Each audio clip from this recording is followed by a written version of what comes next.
Une petite minute, je me connecte. Hop là. Voilà, on va attendre une petite minute supplémentaire, le temps que tout le monde se connecte et puis on va lancer.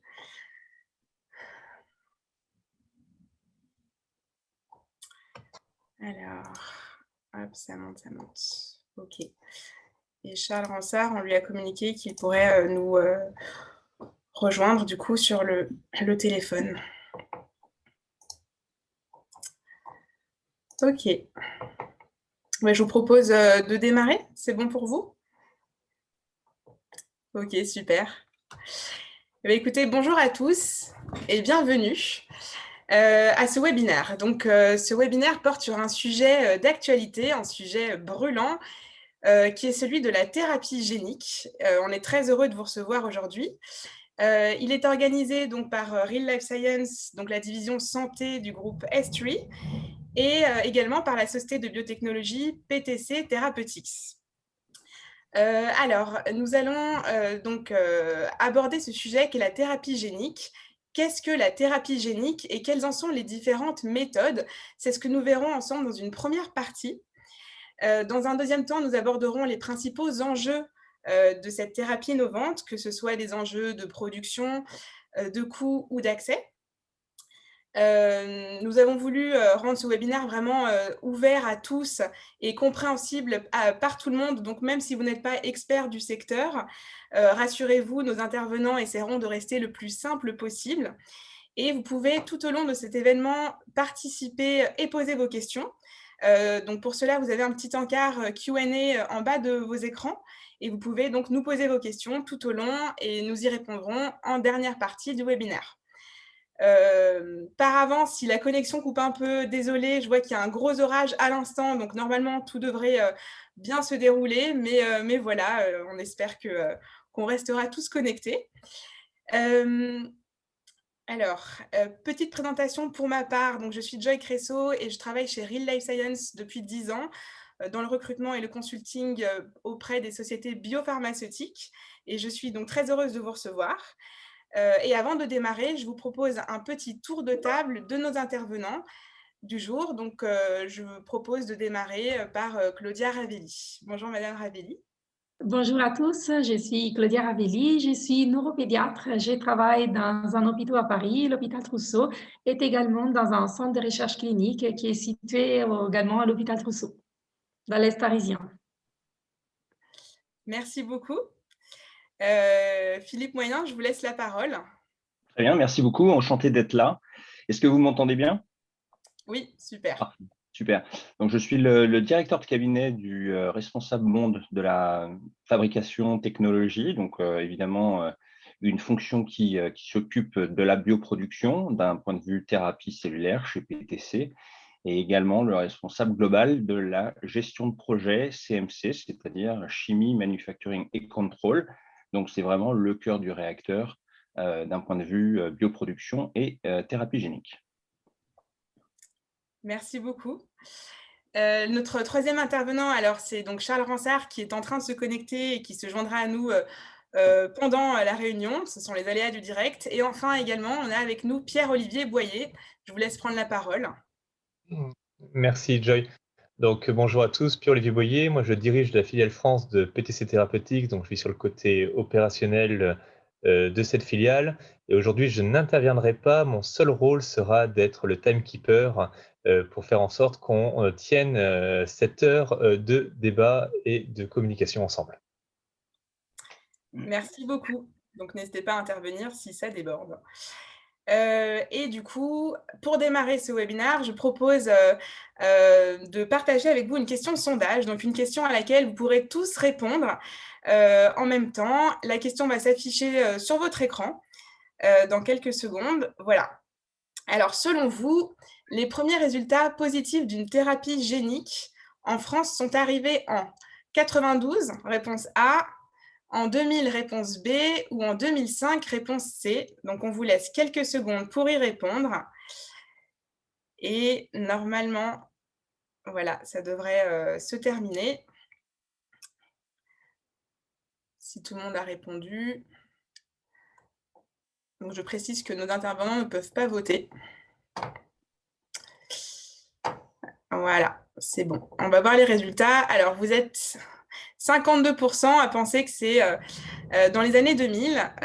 Et effectivement, la bonne réponse, c'est que les premiers résultats positifs sont arrivés dans les années 2000. Donc, bravo à tous.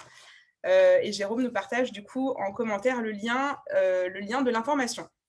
Alors, pour démarrer, du coup, Claudia Ravelli, est-ce que vous pouvez nous expliquer ce qu'est la thérapie génique? Oui, bien sûr. Ça, c'est ma mission. On va le faire en peu de temps. Donc, on va essayer de faire de façon synthétique et claire. L'objectif, c'est de vous expliquer en quoi consiste la thérapie génique, que c'est une technique qui a comme objectif d'introduire du matériel génétique dans des cellules pour soigner une maladie. Au départ, cette approche a été conçue surtout pour suppléer un gène qui est défectueux, donc un cas de maladie monogénique, qui est une maladie qui est liée à la dysfonction d'un seul gène. Et l'objectif de la thérapie génique était de délivrer aux cellules le gène sain qui est capable donc de suppléer le gène malade.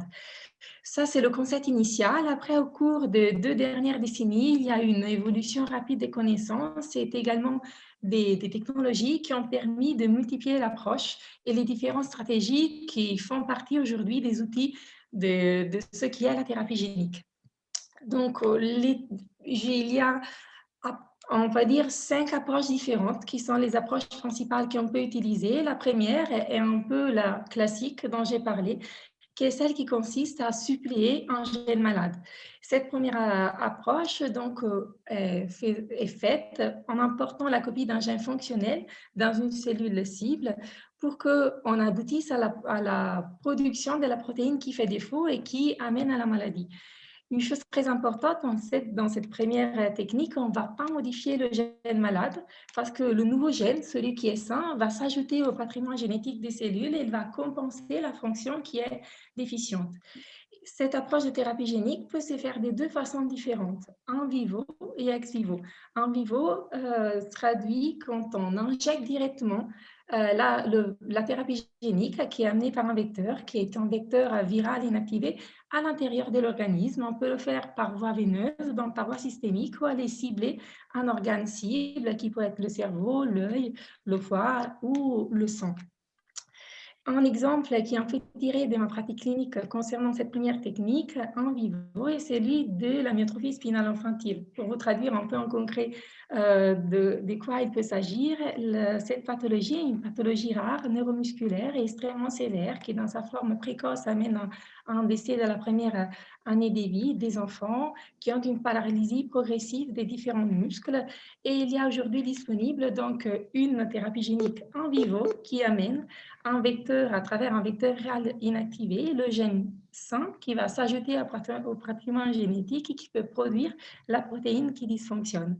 Cette même approche a été également utilisée dans d'autres maladies neuromusculaires et également dans des maladies ophtalmologiques comme celle qui a inauguré cette approche de thérapie génique. L'autre façon de faire cette maladie sur un gène cible est ex vivo, c'est-à-dire qu'on va prendre des cellules malades, on va les modifier au laboratoire pour corriger avec ce vecteur viral le gène qui dysfonctionne et après on va injecter chez le patient les cellules corrigées.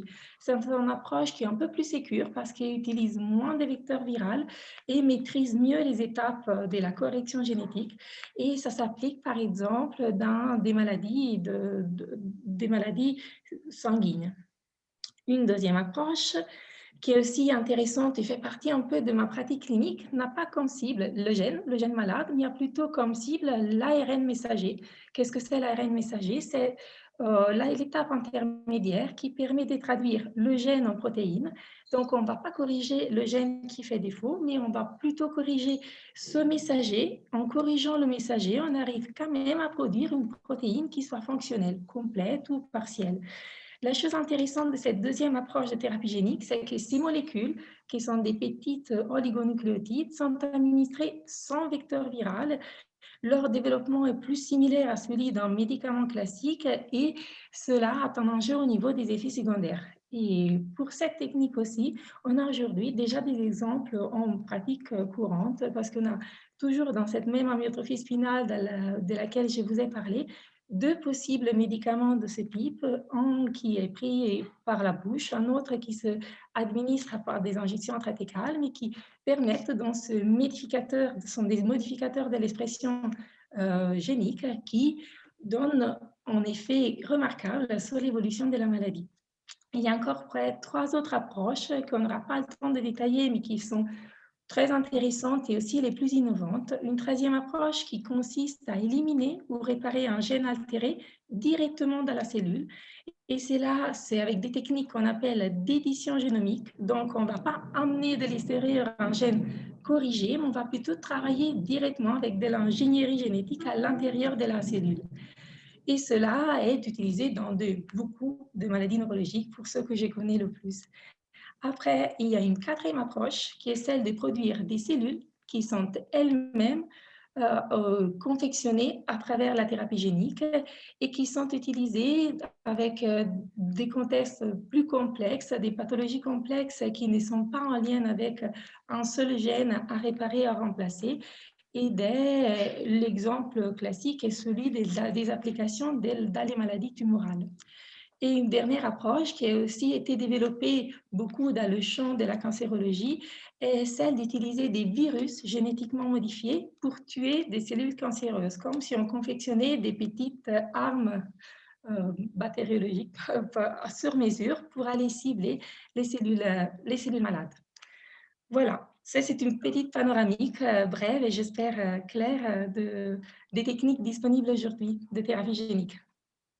Bah, écoutez, merci Madame Ravelli. C'est vrai que ça donne envie d'en savoir plus, et on constate qu'on peut traiter de plein d'approches différentes, différentes, pathologies, généralement des maladies rares finalement si j'ai bien compris.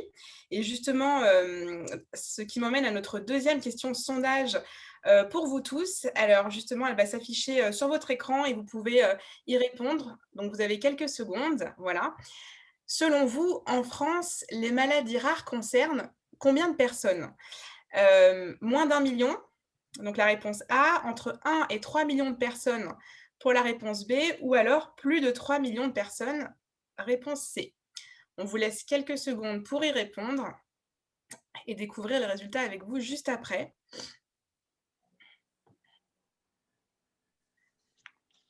Hop là. Là, ça devrait être bon.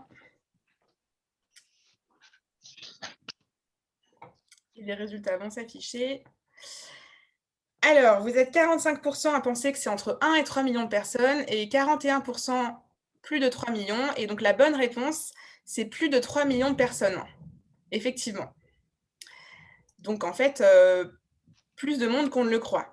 On récupère sur le chemin donc Charles Ransard qui nous a rejoint et qui est donc notre troisième intervenant. Bienvenue, Monsieur Ransard. Et justement, est-ce que vous pouvez rapidement, donc on a fait un premier tour de table, nous expliquer qui vous êtes avant de passer à la question suivante. Bonjour à tous. Donc, en fait, moi, je suis vice-président de l'Association française de l'ataxie de Friedreich, qui est une maladie neurologique génétique rare. Donc, nous avons été conviés par les différents interlocuteurs ici pour donner un petit peu la voix des patients et de l'attente que nous avons des différents traitements et notamment de la thérapie génique. Merci beaucoup. Et donc justement, Madame Ravelli nous a expliqué les différentes techniques qui existent aujourd'hui. La thérapie génique est souvent perçue comme une solution miracle sur des pathologies aussi importantes. Est-ce que vous pouvez nous expliquer, vous, justement, qu'est-ce que les patients attendent de ce genre de thérapie? Mais oui, donc en fait, quand on nous présente la thérapie génique, systématiquement, on nous dit, ben voilà, il y a dans la maladie un problème au niveau de l'ADN, au niveau des gènes. C'est pour ça que la production de protéines ne fonctionne pas naturellement et le manque de protéines engendre une maladie. Si jamais on vient dans les gènes donner un nouveau gène qui va coder pour la protéine, normalement, ben, la maladie disparaît. Donc, au niveau des patients, c'est vrai qu'on entend régulièrement une solution miracle en se disant, mais voilà, j'avais une maladie, je vais recevoir une thérapie génique et je vais être entièrement guéri et tout va aller pour le bien, pour le mieux dans le meilleur des mondes. Donc, ici, nous avons peut-être la possibilité de dire, et voilà, il faut vraiment au niveau de la recherche, au niveau de la communication vis-à-vis des malades, bien sûr, mettre tout le potentiel de la thérapie génique qui est le futur, on en est tous conscients, mais expliquer également que ben non, on ne va peut-être pas revenir en arrière et qu'il y a encore beaucoup d'incertitudes à l'heure actuelle. Donc, je pense que c'est très bien de faire la promotion de la thérapie génique, notamment dans le Téléthon, où on montre systématiquement des prouesses et des avancées magnifiques et qui donnent beaucoup d'espoir, mais également peut-être dire à l'heure actuelle qu'il y a encore des zones d'ombre, que la recherche avance, mais à une certaine vitesse qui n'est pas spécialement la vitesse à laquelle les patients voudraient que ça aille. Et, et voilà, tout simplement. Donc, les messages d'espoir, nous sommes très contents que ça nous parvienne, mais on aimerait bien également que des messages de prudence soient adressés au niveau des patients, parce que pour nous, l'espoir est tellement grand, l'attente est tellement grande que pour certaines personnes, c'est difficile après de redescendre de cet état d'euphorie qu'ils ont eu quand ils ont entendu des nouvelles. Mmh. Et justement, lorsqu'on préparait ce webinaire avec Madame Ravelli, vous nous avez expliqué que justement, en tant que médecin, vous devez apporter une information éclairée auprès des familles et des patients, parce que justement, la thérapie génique apporte beaucoup de solutions, mais présente également pas mal de risques. Est-ce que vous pouvez nous expliquer justement, Oui, je suis en effet entièrement d'accord avec Monsieur Ronsard. Dans toutes les choses, j'adhère parfaitement à votre discours. Déjà, avant d'arriver à ce qu'on peut attendre, dans le discours de famille, il est un devoir pour moi indispensable des médecins d'avoir une information claire auprès des familles sur ce qu'on peut s'attendre de ces techniques en termes des résultats déjà. Parce que comme on a dit, les techniques sont multiples, on les découvre, on les perfectionne, mais elles ne sont pas du tout encore parfaites. Et surtout, on intervient souvent dans le cadre des maladies génétiques qui ont aussi une évolution progressive. Et au moment où nous, on peut intervenir avec notre thérapeutique, c'est à un instant T de la maladie et on a difficilement la capacité au jour d'aujourd'hui de guérir une maladie. On a plutôt la possibilité de modifier son évolution, son histoire naturelle, bien sûr ralentir son évolution, même la stabiliser, parfois améliorer des choses, mais c'est certain que ce n'est pas du tout réalistique, présenter aux familles déjà une possibilité de guérison.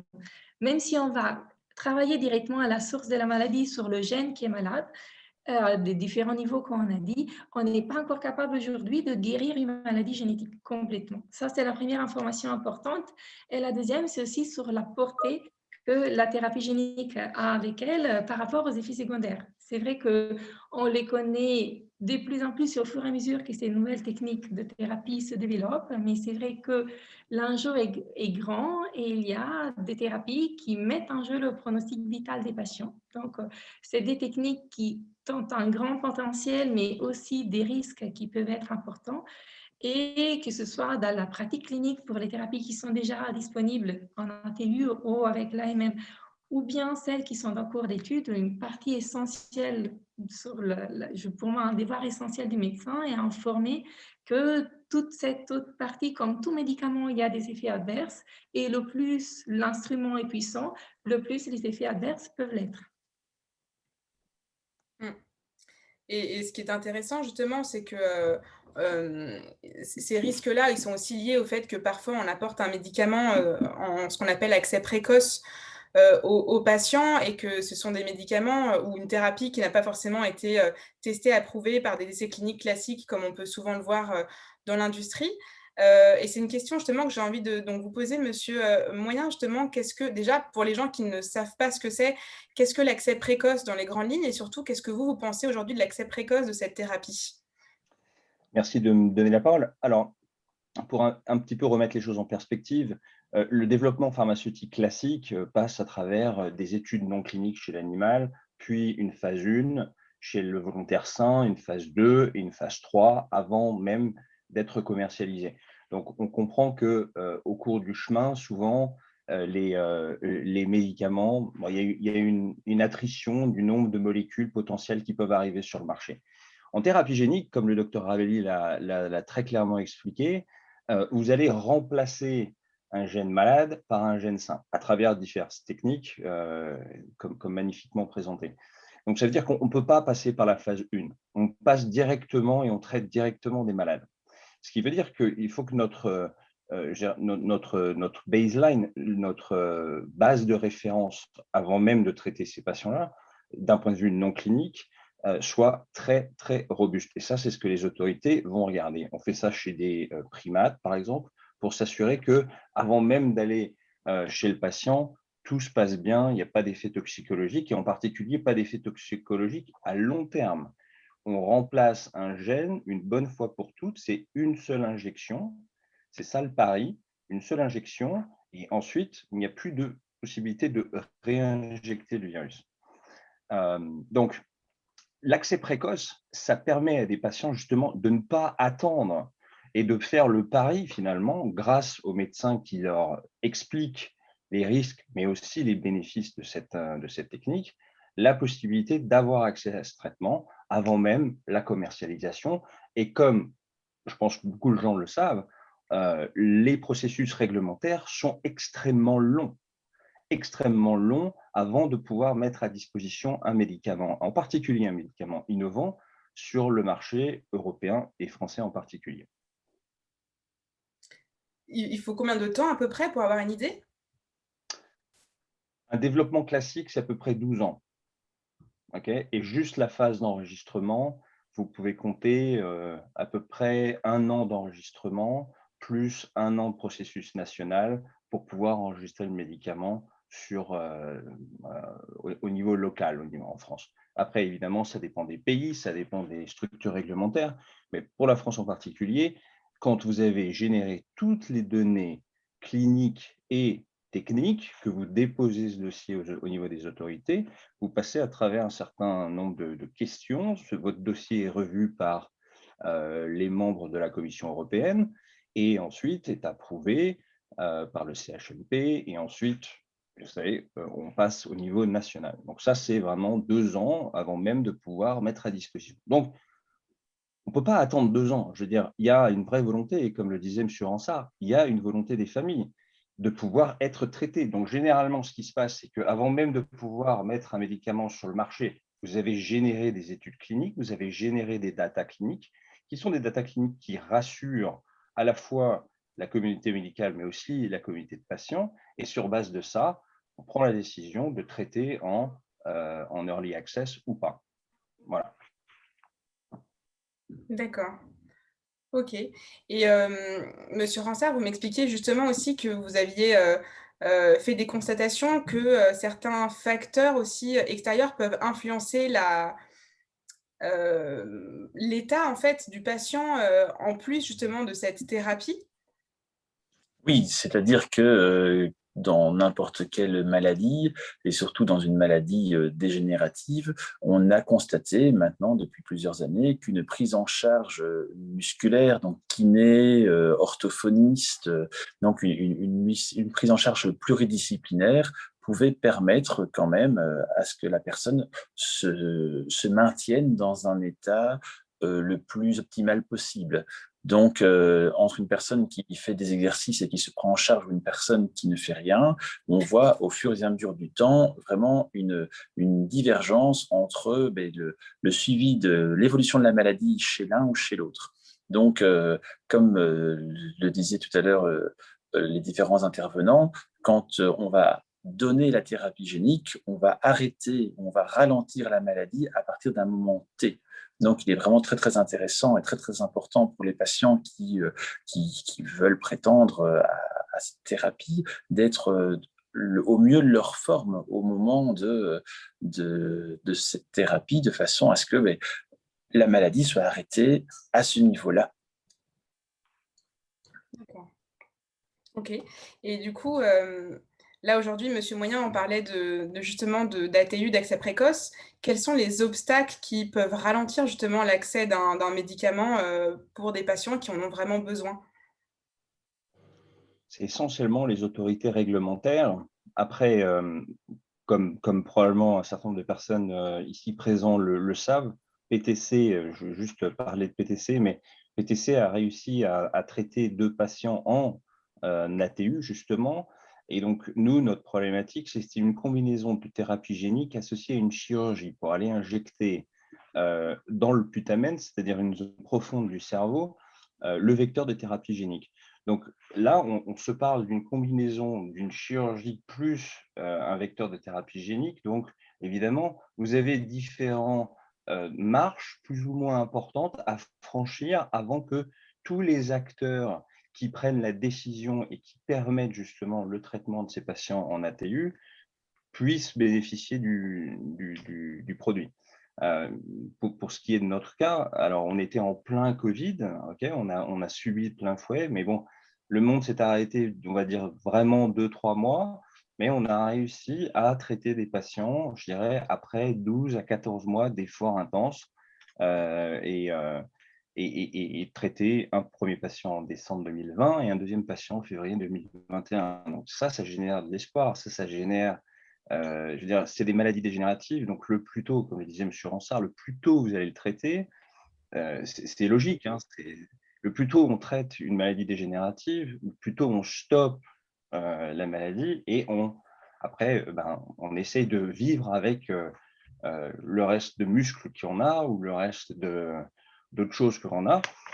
Nous, dans notre cas, on traitait, je dirais, le déficit en dopamine. Donc, nous, on a remis un gène au niveau du putamen pour resécréter la dopamine. Donc, après, le patient, là, il n'était pas dans la dégénérative, il lui manquait une protéine. Donc, on a amené le gène sain au niveau du putamen et maintenant, il resécrète de la dopamine. Voilà, donc c'est assez... C'est un petit peu, je fais des circonvolutions mais il n'y a pas de vraie réponse, si vous voulez. Comme le disait le docteur Avelli, même à travers votre sondage, la thérapie génique est un jeune enfant, j'ai envie de dire, n'a que 20 ans d'ancienneté.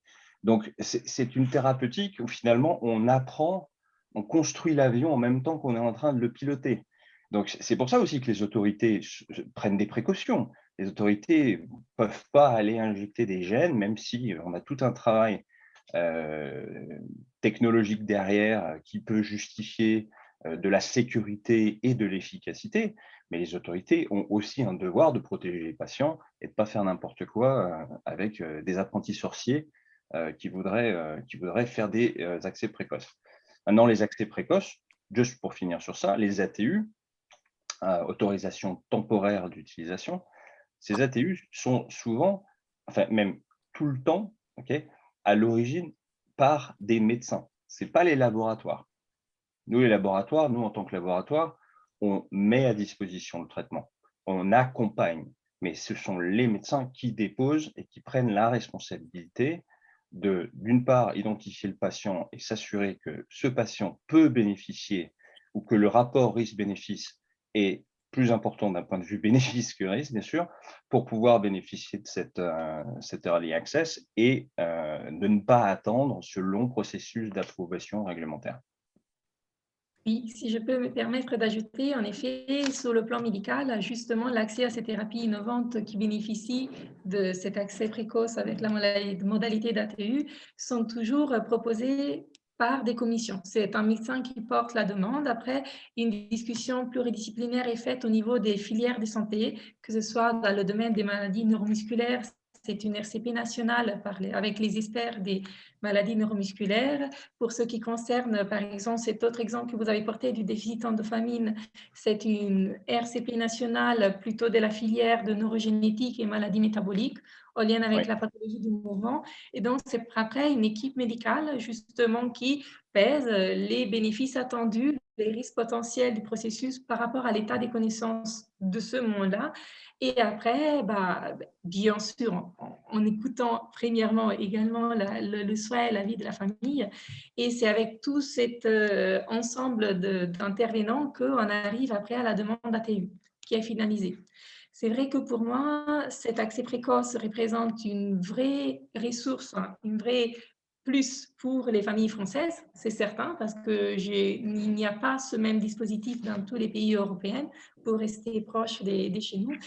Mais en même temps, comme praticien, dans la vraie vie, on a aussi été confronté avec des difficultés. C'est-à-dire que pour certaines thérapies géniques, au niveau des essais cliniques, on n'a pas constaté des effets secondaires majeurs, notamment menaçant le pronostic vital des patients. on a découvert ça dans le cadre de l'ATU et c'est certain que la réflexion qui suit n'est pas de la même bonne qualité parce que les données que nous recueillons avec l'ATU, même si un registre est un certain nombre d'informations est requis pour participer à l'administration du produit innovant. Donc, il y a une certaine régularité de surveillance a été établie et a été mise en place par les médecins qui portent la demande ATU. On n'a pas la même qualité des données et donc on peut se retrouver confronté à parfois, à surprises, entre guillemets, mauvaises sur le plan de la tolérance clinique qui on peut découvrir en cours de route. Mais après, je peux comprendre aussi que l'enjeu est tel, surtout dans les maladies neurodégénératives, surtout du point de vue de la pédiatrie, là d'où je viens, parce que les formes des maladies neurodégénératives qui surviennent en âge pédiatrique ont malheureusement une évolution souvent plus rapide que celle de l'âge adulte. Donc, la fenêtre temporaire pourrait être efficace et encore plus courte. Donc, je pense que ça peut se discuter, là aussi, le bénéfice et le risque, mais il y a certainement, ça participe de façon intégrante aux avancées aussi de la médecine. Mais tout cela, il faut vraiment le faire avec pleine conscience de ces risques-là. Pour moi, l'élément clé est la conscience que le médecin porte et que les familles doivent avoir sur le chemin. D'accord. Oui, donc vraiment apporter cette information auprès des familles et prendre cette décision ensemble de, est-ce qu'on est prêt à prendre le risque? OK. Merci, merci pour tout ça.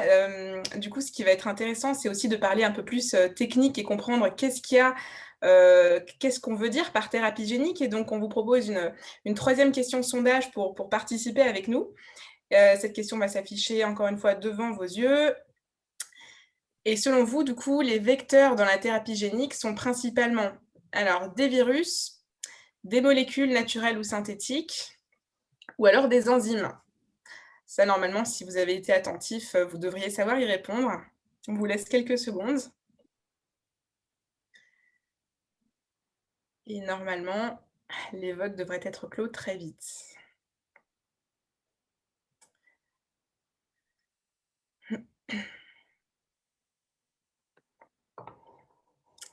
Alors, effectivement, 86 d'entre vous ont répondu des virus et c'est la bonne réponse.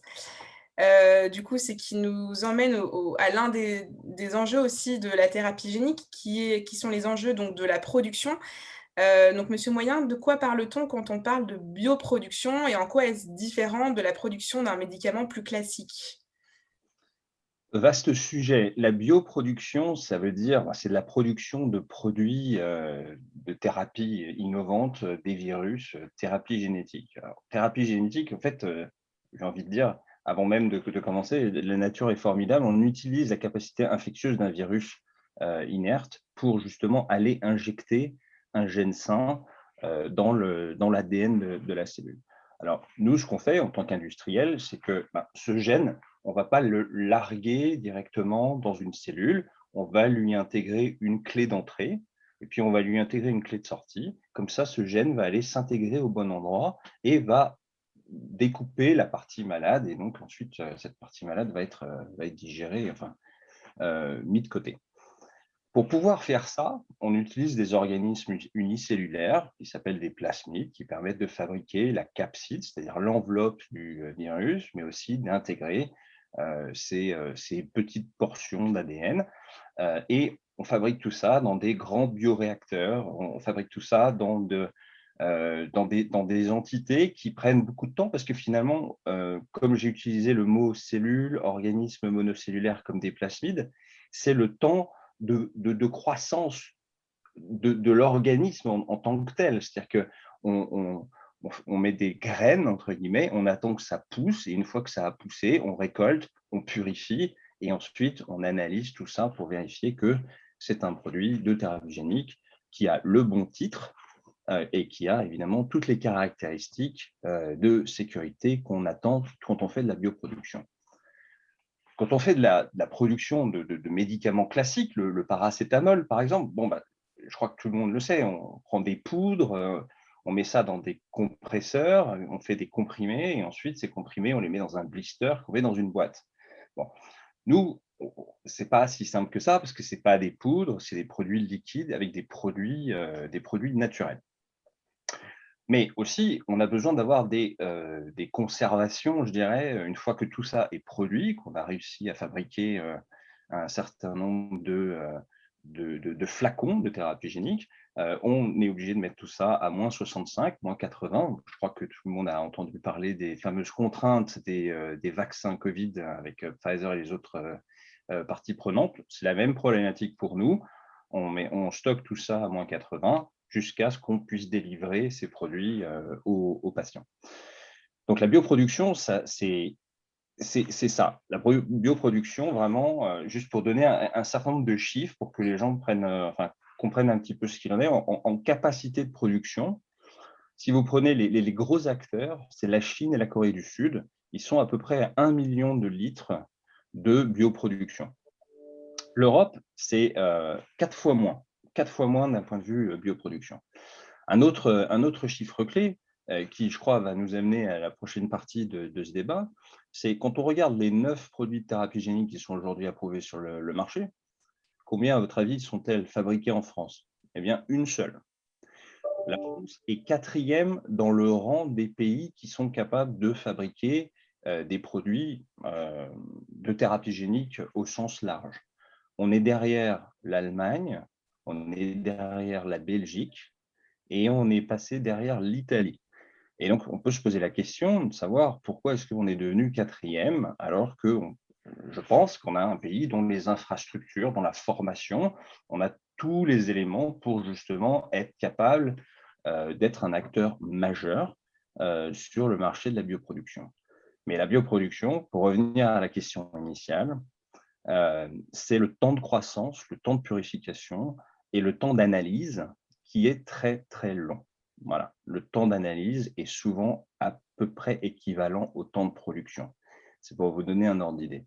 Donc, un lot, quand on fabrique un lot en tant qu'industriel, entre le moment où on va mettre ces organismes monocellulaires, donc ça c'est le début du processus, jusqu'à le remplissage des flacons, donc ça c'est la fin du processus, et l'analyse de ces flacons, vous pouvez compter 5 mois et demi à 6 mois. Donc c'est pour ça que c'est des lots qui sont des lots de très faible quantité aussi. Donc 6 mois pour pouvoir mettre à disposition des produits de thérapie génique pour des patients, vous imaginez, c'est pas comme fabriquer des comprimés à des échelles qui sont extrêmement importantes. Nous, les échelles de fabrication, on part de 30 litres, on monte à 100 litres, 200 litres, et voire 1000 litres. Donc, on ne peut pas aller au-delà de 1000 litres. Je ne connais pas de laboratoire ou d'entreprise qui sont capables d'aller au-delà de 1000 litres. Peut-être faire des combinaisons de plusieurs mille litres pour avoir finalement des grandes quantités, mais je ne suis pas au courant de capacités de manufacturing qui sont capables d'aller au-delà de 1000 litres en thérapie génique. Je parle bien, pas pour les vaccins ou pour les anticorps monoclonaux, mais en thérapie génique, c'est pas plus de 1000 litres, et souvent une combinaison de 200 ou 500 litres, puisque c'est un petit peu plus maîtrisable et on sait un petit peu plus faire, je dirais, dans la capacité de bioproduction. Voilà. Est-ce que ça répond à votre question, Joy? Oui, et ça en soulève plein d'autres du coup. Vous dites que la France est 4e derrière entre autres l'Italie et l'Allemagne. Qu'est-ce qu'il faut aujourd'hui? Pourtant la France est un pays de production, alors peut-être pas de bioproduction, mais qu'est-ce qu'il nous faut pour aujourd'hui être dans la course et pouvoir sortir de ça? Bah, écoutez, moi j'ai commencé ma carrière en 2000. Donc voilà, je suis un petit jeune par rapport aux autres intervenants, mais ma carrière, je l'ai commencée dans la chimie. En fait, il y a eu un shift dans les années 2000 avec beaucoup d'implantations dans la chimie, fabriquer des médicaments, des molécules. Et par contre, en 2000, il y a eu un shift entre la fabrication de la chimie, puis ensuite, on est passé sur les capacités de bioproduction. En même temps, on a vu que pas mal de laboratoires, début des années 2000, ont délocalisé leur R&D. C'est étonnant. Donc, ils ont délocalisé leur R&D. Moi, je travaillais chez Merck, voilà, Merck, avenue La Cassagne à Lyon. Et malheureusement, 6 mois après avoir démarré, j'entends que Merck a décidé de relocaliser toutes ses activités de R&D en Allemagne. OK, fair enough. Il y a d'autres laboratoires qui décident aussi et qui ont décidé d'aller s'implanter en Belgique. Donc, pourquoi d'autres pays que la France?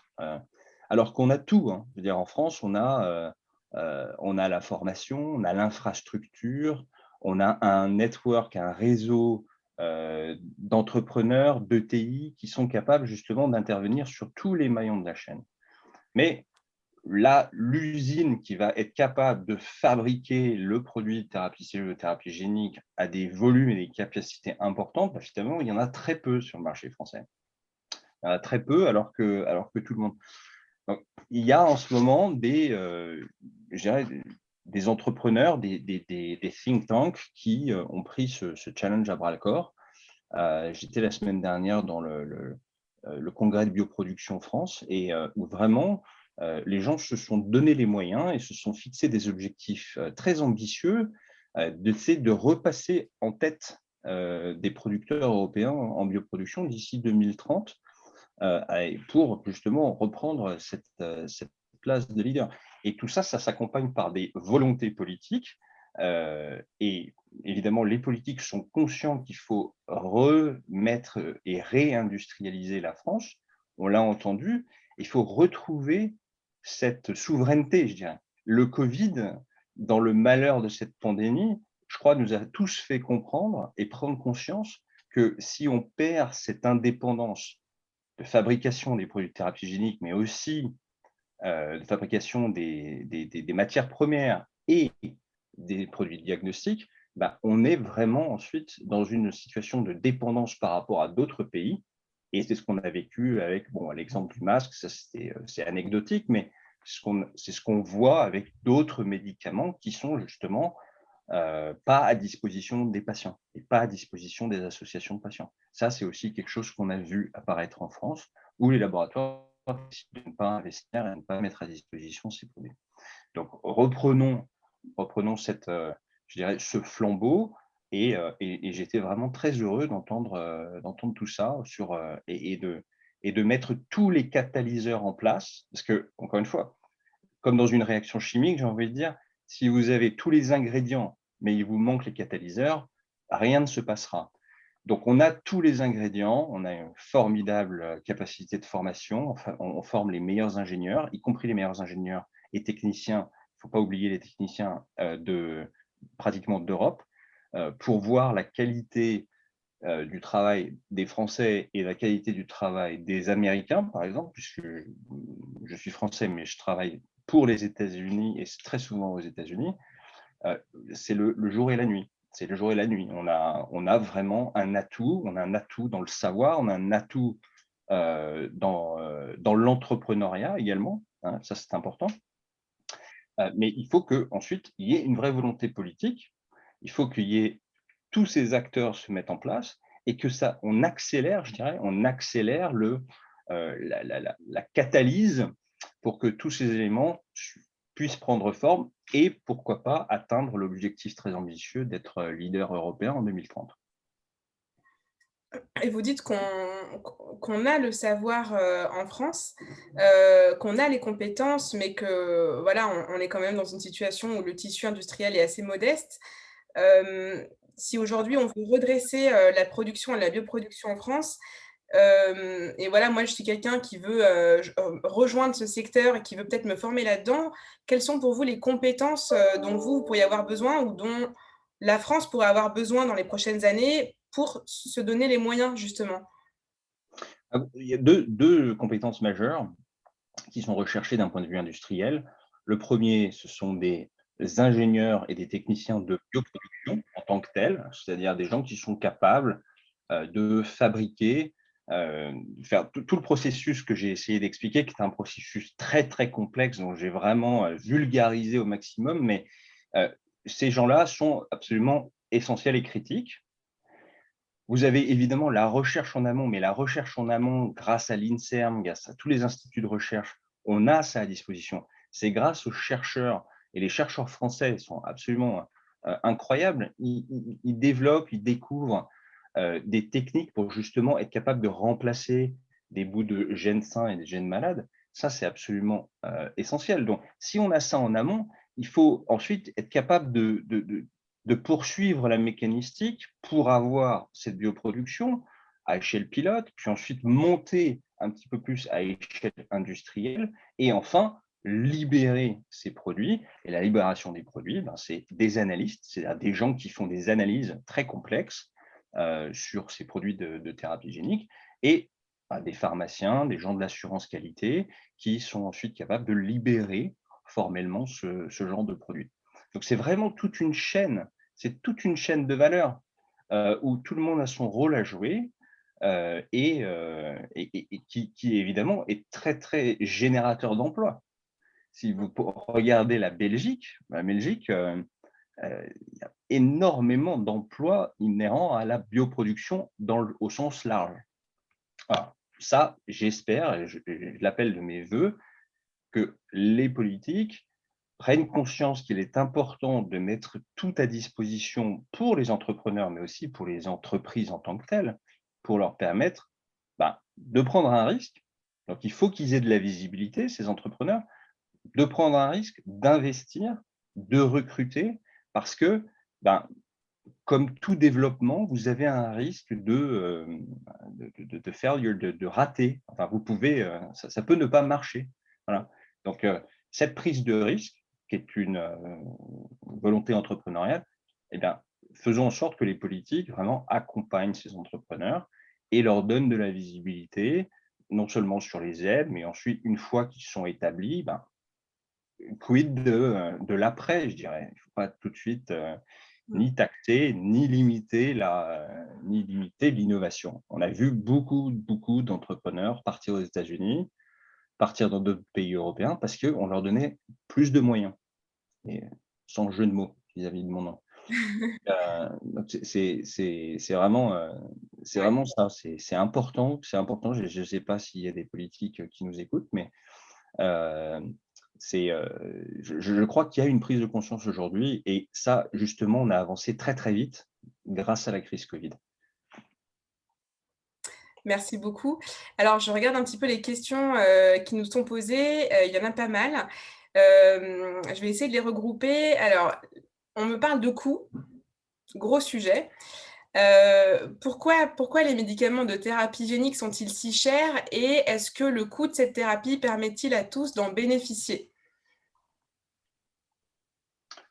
Pourquoi ils sont si chers? Cette question s'adresse à moi ou pas? Je pense qu'en tant qu'industriel, vous avez aussi une réponse à apporter à ce niveau-là. Alors, moi, je vais essayer d'apporter j'ai essayé de faire une comparaison. Je vais prendre un exemple malheureux, mais les médicaments oncologiques. Un médicament contre le cancer. Donc, un médicament contre le cancer, ce qu'on lui demande d'apporter, c'est au moins une évolution, une amélioration, pas forcément de la qualité de vie du patient, mais une longévité de au moins 10% de plus que le médicament oncologique qui est déjà existant, la référence. On ne leur demande pas plus, on leur demande 10 à 15%, et souvent, c'est des études comparatives, ils se comparent entre eux, et ils voient que le nouveau médicament permet une extension de la durée de vie du patient de X%, X mois, X jours, X années. Bon. Mais ce médicament oncologique, il faut le donner régulièrement, jusqu'à ce que, j'espère, le patient soit en rémission.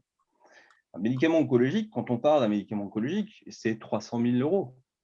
Et ça pose problème à personne de parler de 300 000 €, mais 300 000 € remis en perspective fois X traitements égale plusieurs millions d'euros. Bon. Le pari de la thérapie génique, qui est pour l'instant un pari, comme l'a dit le docteur Ravelli, c'est une injection une fois. Une injection une fois. Et les autorités, contrairement à nous comparer les produits de thérapie génique versus d'autres médicaments plutôt classiques, attendent de nous que cette injection une fois soit pérenne sur la durée de vie du patient. Ce qui est normal, et je le comprends, et c'est le pari, et c'est notre devoir d'essayer de faire ça. Bon. Donc, c'est pour ça que quand on est capable de fabriquer un produit de thérapie génique, aller jusqu'à la partie commercialisation et ensuite le mettre à disposition des patients, effectivement, on compare des chiffres, on compare des coûts qui sont très importants. Thérapie génique, millions d'euros, oncologie ou d'autres thérapies très innovantes, centaines de milliers d'euros. Mais remettons les choses en perspective, centaines de milliers multipliés par X versus une fois quelques millions. Ça, c'est la première chose. Maintenant, la deuxième chose, c'est le coût de fabrication. Le coût de fabrication d'un produit de thérapie génique n'a rien à voir comparativement au coût de fabrication de thérapeutiques plutôt classiques ou plus classiques. Le coût d'une production de thérapie génique, on part de plusieurs milliers de litres de produits, qui vont nous donner à la fin quelques, et je dis bien quelques, flacons de 2 à 10 millilitres de produits de thérapie génique. Donc, c'est des toutes petites fabrications parce que c'est d'une complexité absolument incroyable.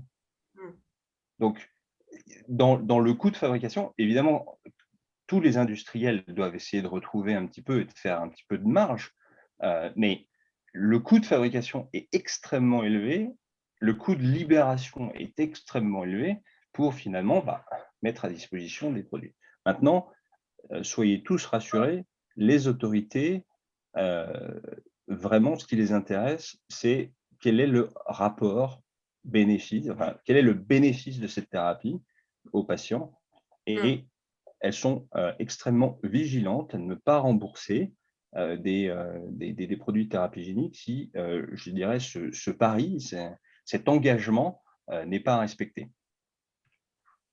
Et du coup, alors, pour rester sur cette thématique de coût, justement, aujourd'hui, au vu du prix du traitement ou de l'injection, concrètement, comment ça se passe? Alors, je ne sais pas si madame Ravelli ou monsieur Ransard pouvaient, nous aider, mais comment font aujourd'hui les familles? Est-ce que c'est pris en charge? Comment ça se passe si j'ai un enfant que je dois traiter, en fait?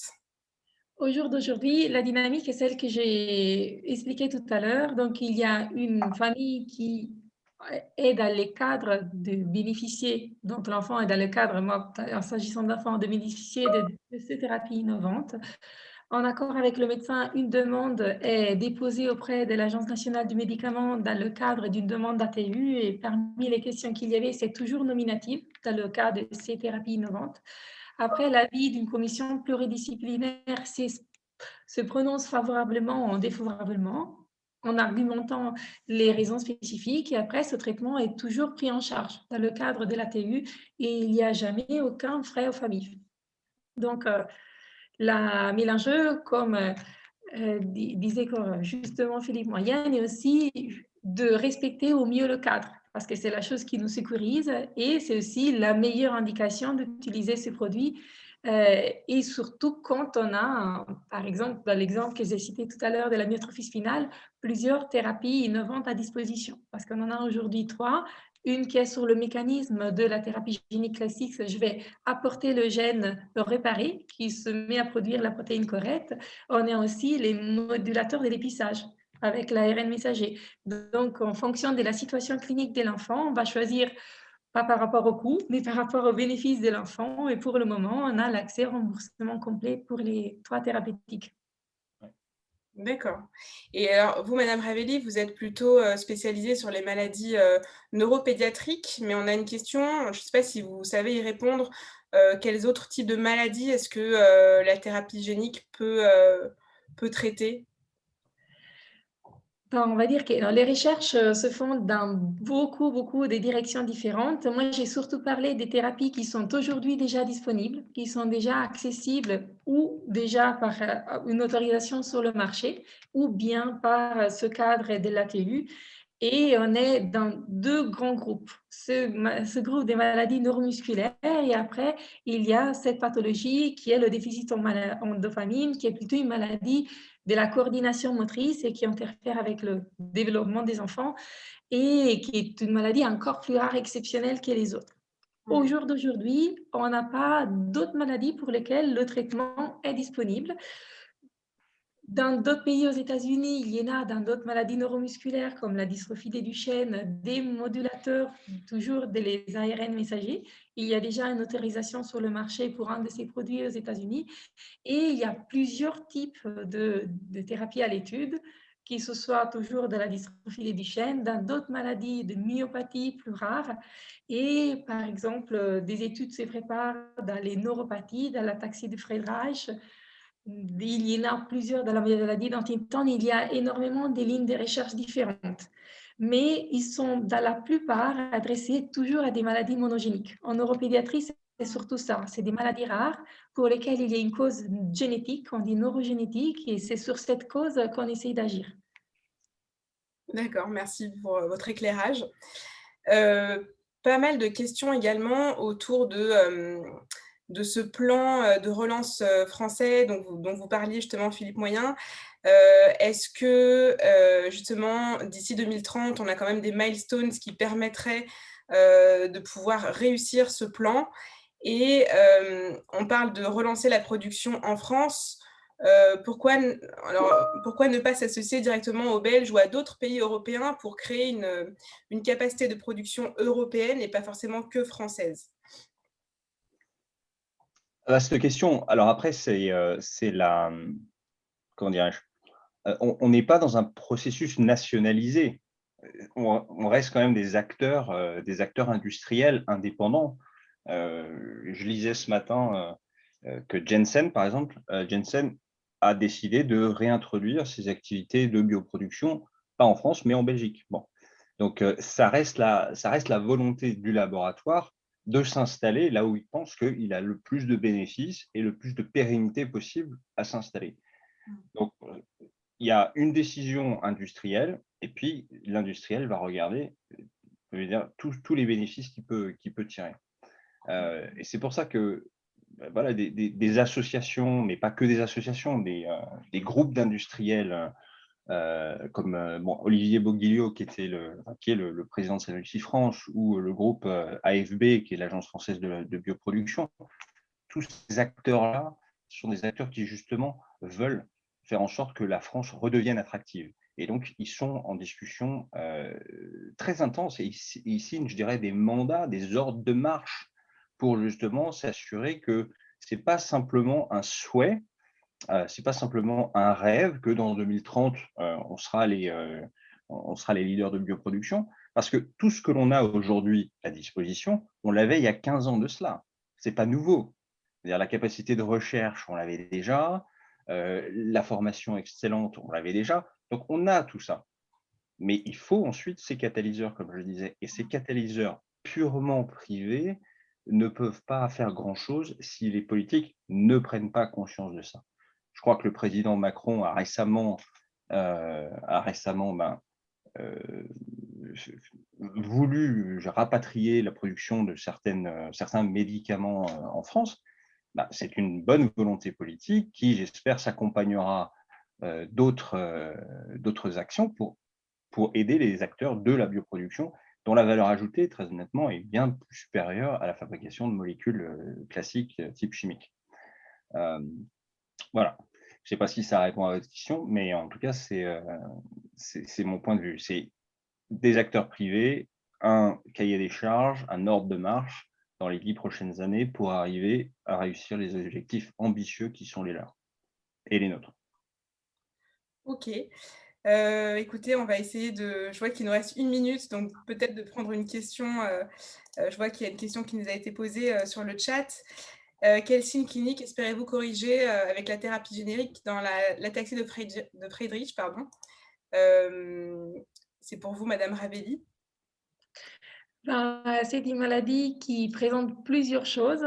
Je ne sais pas, c'est très difficile de répondre à cette question. C'est-à-dire qu'il y a une partie en lien avec des problèmes de coordination des mouvements. On a une partie qui est l'ataxie, qui s'associe aussi à des problèmes de la tonicité du corps, c'est avec un type de dystonie. Et après, il y a aussi d'autres modifications au niveau hématologique qui prédisposent à faire des tumeurs à un âge avancé, etc., et à avoir aussi des déficits immunitaires. Donc, c'est une maladie extrêmement complexe. Donc, les objectifs sont multiples et je ne connais pas précisément les études en cours pour développer les médicaments de thérapie génique et c'est laquelle l'assistance principale qui a été prise. Parce que je ne suis pas spécifiquement encore, j'ai pas encore eu la chance de travailler dans ce domaine des recherches. Et tout à l'heure, il y a aussi les maladies lysosomales que j'ai oubliées, mais pour lesquelles il y a plusieurs produits de thérapie génique qui sont à l'étude. C'est aussi un domaine dans la neurologie très riche de recherche. Super.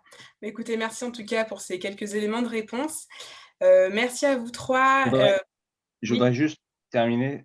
J'ai vu une question passer par rapport à l'eugénisme. Je ne sais plus qui l'a posée, mais je voudrais vraiment faire en sorte on n'est pas des apprentis. On n'essaye pas de faire de l'eugénisme. Comme l'a dit le docteur Avelli, on remplace un gène malade par un gène sain. On n'essaye pas de faire de l'eugénisme pour avoir des yeux bleus et plus de muscles. Absolument. C'est pas du tout ça la thérapie génique. Et c'est très, très, très encadré. Donc, ça s'adresse à des maladies rares, donc des malades qui souffrent tous les jours, des familles de patients qui souffrent avec eux et voilà, nous, on essaye d'apporter cette solution. Et donc, c'est des remplacements de gènes dysfonctionnels par des gènes fonctionnels. Donc, rien à voir avec l'eugénisme et rien à voir avec les apprentis sorciers. Merci.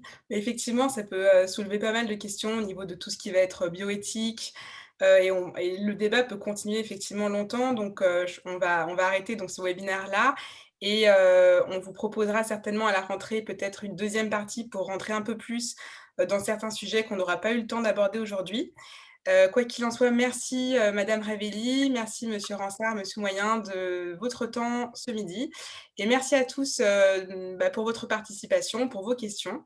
On espère que ça vous aura éclairé un petit peu plus sur le sujet. Et puis du coup, on vous donne rendez-vous à la rentrée pour le prochain webinaire. Merci beaucoup.